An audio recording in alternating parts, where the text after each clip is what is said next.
Andi can't quite seem to let Gary go. Fatima is trying to be supportive, but only gonna be but so many bitches. And Karen is not done spiraling yet. What's good, y'all? It's your good sis Erica Vane coming to you right here on Erica Vane TV with another Sistas video. In this video, I am breaking down season number 5, episode number 2. Okay?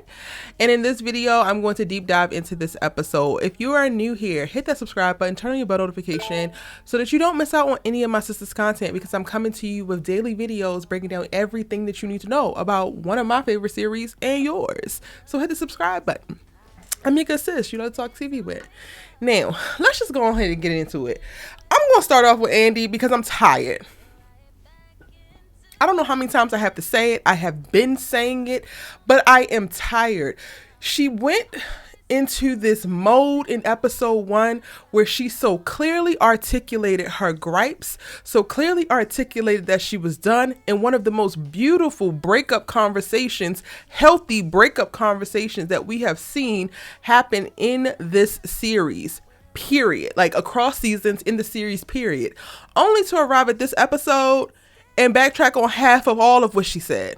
Like, I really just don't understand. Like, I feel like for Andi to be a high-powered attorney making millions of dollars a year, or having multi-million-dollar clients and being a boss at work, she does the dumbest things. And she has way too much time on her hand to be this person that she seems like she's supposed to be. Like, the math ain't mathing, girl. You are a high-powered attorney who is able to move mountains and get off when you want to, because you still got Robin tucked in the corner and do what you got to do for your clients, but you also still have time to entertain Gary after you just told him that y'all are not good for each other. So much so that you want to let him come over to the penthouse as long as he got a list of pros and cons for y'all's relationship, just so that you can look him in his face and tell him again quietly with a little bit more flirtatious tone, like, yeah, you tried to sue me and you thought this and you thought that. We still not good for each other. Now go ahead and see your way out. Too bad he saw right through you. Too bad he knows you a little bit too well. You are too addicted to the toxicity, Andi. And the fact that you keep playing with danger, you keep flirting with fire, you keep wanting to try to manipulate a master manipulator. This is a narcissist on 5,000. This is a con artist if we ever seen it. And you keep trying to play ball with him like you finna win, girl. You're never going to win at his game. Why do you keep trying to play? Now he got you face down, ass up on this couch with Danni coming in looking for Sabrina, and you looking like a damn fool, because are you done or are you done? Which one is it? And I really don't want to spend the whole season 5 talking about Andi and Gary some more. I thought that we were going to be liberated from the shackles of Gary and Andi hell in episode 1. I was so proud of Mama. She was looking bomb. She was talking bomb. And I was like, thank God she finally got some sense. But then alas, here we are in episode 2. She's smashing Gary on the couch. For what? And if, by my calculations, if they correct, this is the first time that y'all have actually even had sex since season 2, maybe even 1. Because he was just so overcome with the fact that you had been with Paris and he couldn't see you that way. So much so that he sends y'all on this toxic spiral within y'all relationship that brings him bringing another woman into your bed. Like, Andi, do we really have to run back all of y'all's toxic ass relationship whole facts, girl? What is your problem, mama? I just don't understand. So with that said, that is pretty much all we get from Andi in this episode. The phone call with Danni while she's in the car, inconsequential. The phone call with Gary while she's in the car so that he can ask to come over, great. That was just her setting herself up for failure. I'm going to go ahead and ignore Andi until she decides to do right by her. Because if she don't know her own worth, I'm going to at least know mine. And I'm going to keep it pushing. Now, speaking on Danni, I feel for Mama at the top of the episode. We literally jumped into this episode with her and Preston still at the airport. And any men who are watching this video or watching this show and you see Preston and you see these particular scenes, which started off in episode 1 and picked up here in episode 2, where he is literally giving her an ultimatum of like, tell me that you don't want me to marry this woman back at home and I won't, or else I'm just going to go off and have a pretty okay kind of life because I'm tired of chasing you. Don't ever think that this is okay for your life. It is the most manipulative, narcissistic, selfish, toxic, well, not the most, because, you know, cheating and giving STDs and all that kind of stuff is way up there. But this is damn close.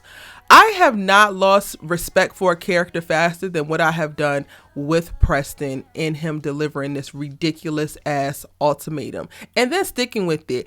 It's almost like he's trying to guilt her into saying that she wants to be with him and to like make a choice by making him make a choice or alluding to what she wants his choice to be. And it's not actually a choice, because if it was Preston, then you would just sit your ass where you at and let it be what it's going to be. You will be able to live your life, work on your farm, do whatever you're going to do, and then try to navigate these waters with Danni or not. The fact that you think that it's okay within your little raggedy ass male brain to walk up to a woman that you actually are very much so into and tell her, hey, if you don't get off the pot, I'm going to go marry this other girl who I kind of like. She all right. She'll be cool for the rest of her lifetime or whatever. It won't be passion. It won't be mad love, but it'll be good enough. And she love me. Huh? Heterosexual men are like really not okay. And yes, this is a fictitious character, but there are quite a few men. We have peep game that are out here trying to check off lists and meet certain deadlines within your life. And sometimes y'all are grabbing the nearest woman to you and you don't even like her ass. And now all of a sudden she's your wife. Preston, this honestly has nothing to do with Danni. Yes, y'all have had some ups and downs as y'all are pursuing y'all's relationship. She has been closed off to you and made it a little bit more difficult to get to know her. Cool. The interracial thing is a thing. Cool. But you really need to figure out what you got going on with you. Because until you're confident in who you are as a person, the man that you actually are, and what you actually bring to the table, you are not going to be able to do well by her or yourself, whether you're in a relationship or not. And God bless this little other woman that you trying to run your ass back to and give her the sloppy seconds, because I'm pretty sure if she was privy to the fact that she was now becoming sloppy seconds, she wouldn't take that shit either. She would go ahead and bypass it. I'm like really disappointed, and I don't want Tyler Perry to drag this storyline out any further, but I do feel like we're probably going to hover here for the next 4 or 5 episodes.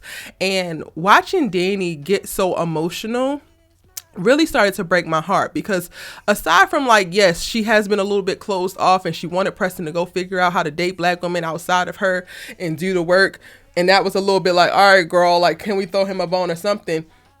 She does actually care for him, and you can see it in how she's tearing up. You can see it in how frustrated she is. And for him to put her in this position and to do so at her job, it was completely unacceptable. And in my opinion, this completely takes him out of the running moving forward. Danni, grieve this relationship, this potential that could have been, and then let Preston's ass go, because he is never going to be the one for you if he thinks that this type of mindset is okay. Now, I don't know if Jonah's going to be the one either, because he also got the crazy ass drunk lady as his girl. I don't know if this is his wife or what. I believe it's his wife. If I think back on the synopsis, it's his wife. And then he up here flirting with Danni and giving his number because he sees that she's crying, and he does a good job of like patting her up and letting her know like, girl, it shouldn't take all that. Cool. But then also, you chose this craziness. You chose this drunk crazy mess. So something is telling me that something ain't right with you up here. Yeah, we can see that the girl was crazy. And yes, sometimes men will be like, the girl was crazy and yada, and it don't be the truth. Clearly, we see for ourselves. Cool.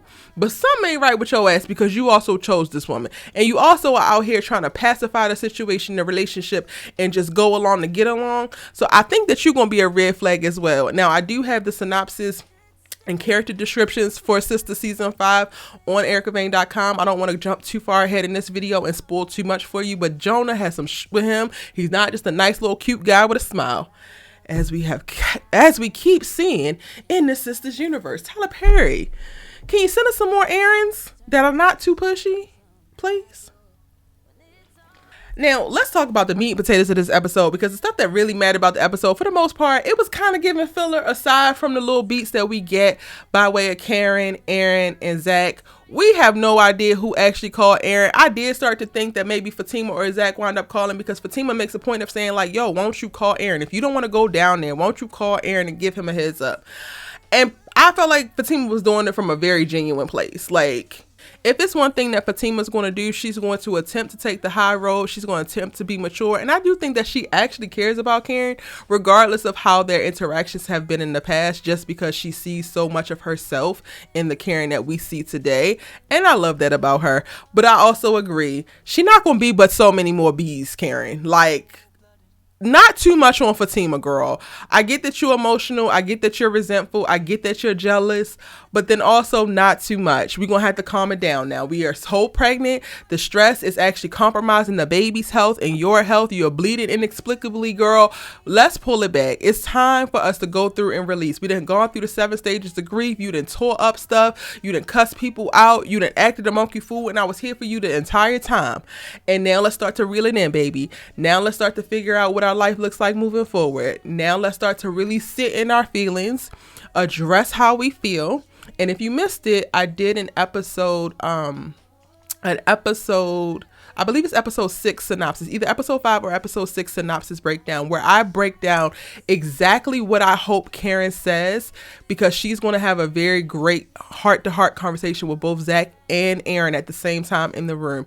I'm going to link to it in the cards above, as well as the description box down below, so that you can check it out. But I literally say every single word that Karen needs to say in that conversation, so that we can be over and done with this. Okay, it's time to move on. We got a baby on the way, and I'm still hoping for it to be a couple babies, but that's neither here nor there. Okay, like let's keep talking about this episode. So Karen goes off on Fatima in this episode because she thinks that Fatima is responsible for Aaron showing up. Karen was definitely kind of rude to Aaron when he comes in. She's like, oh, like she don't want to see him, and it's like, girl, we get it, but this boy has been so supportive. He has been turning the other cheek at every chance that he gets, mama. He loves you down. It's only going to be but so many more B's for Fatima, and but so many more not this for Aaron. Because, girl, now I'm getting tired. Now I'm like, all right, you done gotten one a little bit too many passes. So much so that Zach feels compelled to come in check Karen in this episode, but he doesn't actually get to talk to her. He actually winds up talking to Miss Lisa, which was a very endearing scene to see. We haven't seen them together again since she gave the information to him and brought over her little boy toy at the time, which got him hooked up with chain breakers. And I was really, really excited to see this. And when we saw it in the trailer, I was like, oh, this moment. You still see that there's a little bit of respect and reverence there, but then also Zach is still being Zach. He's very much so annoyed because Fatima is off put by how many B's that Karen calls her and how inappropriate she is, and then that creates tension within their household. I actually enjoyed the moments of Fatima that we got to see in this episode. It didn't feel overdone, and it didn't feel like it was overshadowing everybody else and what they got going on. I think we speak about this a lot within the community and within the comment section, that Fatima is really become the forefront of Sistas, and now that they have their own show, they need to have the forefront there, and then the sisters need to come back to the forefront. But at the end of the day, the stuff that's happening with the other girls, it's like, it's just not as interesting. We don't give a damn that Andi keeps running back to Gary's goofy ass. Like, we don't care. Like, we do care that Sabrina's in jail, but then y'all actually won't even talk about it. They definitely did Karen's storyline right, and even though we were in the hospital, and thank God that doctor came in this episode, because I just knew we was gonna be sitting around for forever waiting for that damn doctor to come in and explain that, okay, this is just stress, you have low iron and your blood pressure is high, we're gonna put you on bed rest, cool. I think that this episode, it did a really good job of like balancing the Fatima-ness of it all and how great that is and how eye-catching they are, but then also really moving Karen's storyline along, peppering Aaron in there a little bit. Pam has some iconic moments in this episode, and I'm just so excited for where we're seeing her character go. She's gone from being just like a background support comedic relief to being someone who is like full on support for Karen. Like, I literally believe all Karen needs is Pam and her mama, and she gonna be good the rest of this pregnancy. These other sisters is cool and all, but for consistency's sake, Pam and Mama Lisa, that's all we need. Now, we don't actually get to see a conversation with Mama Lisa and Aaron, even though she asks to speak to him outside, and then we don't really get to see Aaron the rest of the episode, which I was a little bit taken aback by. Like, I thought we were going to have a conversation. What's actually going on? But next week's episode, Aaron is going to be talking to Zach, so clearly something was said, and now he feel the need to be saying something else. I don't know how I feel about Zach's response. Like, I kind of get him not wanting to go to the hospital, but then also not knowing if this was your baby or not, or it is your baby or not, and knowing who Karen is. I also am like, oh, you were a little bit quick to want to dismiss it, but then I also understand because he did just have the duplex night where Karen was standing outside and about to go head up with Fatima when Heather Jennings showed up literally like 3 nights ago. So maybe he wanted to avoid all that. Child, a mess. For the most part, this episode was kind of low-key. I just really did enjoy the conversation and storyline moving along between Karen, Zach, and Fatima. We know exactly where everybody's standing, even Aaron. We know where everybody stands, and the first half of season 5 is really going to be about figuring out how we get these people to a good place. I'm hoping that we're going to get some time jumps because Tyler Perry, I'm going to need to have Karen's baby here before we get to like season 10. We can't be moving at this snail's pace. Is there anything else that I missed? We talked about Karen, Aaron. Yeah, that's it. A lot of dialogue in this episode. Aside from Danni going over to talk to Calvin about not being able to find Sabrina and trying to find Maurice in the hopes of being able to find Sabrina, more of that's going to be exposed in next week's episode as they continue to look for both Maurice and Sabrina. Check out my episode 3 trailer breakdown where I talk a lot about that and my predictions for that. Yeah, Andi and Gary at the very, very end. Ghetto. Thank y'all so much for watching. I hope that you really, really enjoyed this video. Let me know your thoughts, theories, and predictions in the comment section down below. As always, I'm your good sis, you love to talk TV with, and I'm going to see you in the next one.